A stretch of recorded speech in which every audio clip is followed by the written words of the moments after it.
Is your racket tuned to your game?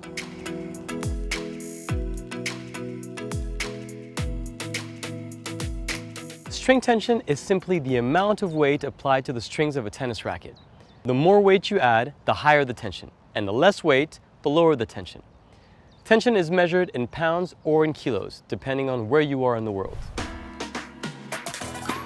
Most players use a tension of between 18 and 28 kilos. Some pro players push their tensions to the extreme, playing with ultra-low 11.5 kilos. Others put their strength to the test with tensions closer to 30 kilos.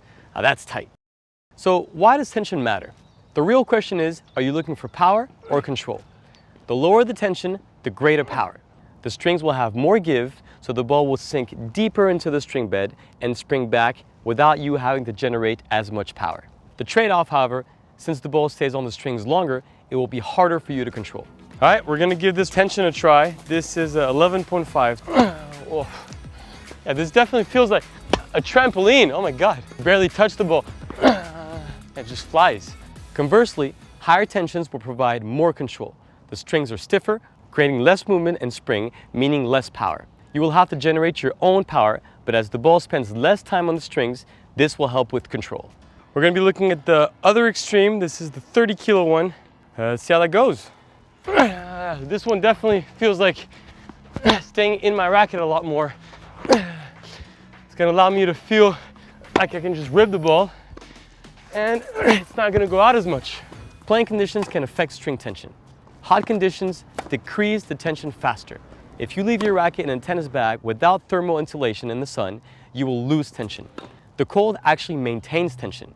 Pro players usually have rackets strung at different tensions in their bags. String tension naturally decreases over time, so make sure you restring regularly. To work out the right string tension for you, we need to look at your game.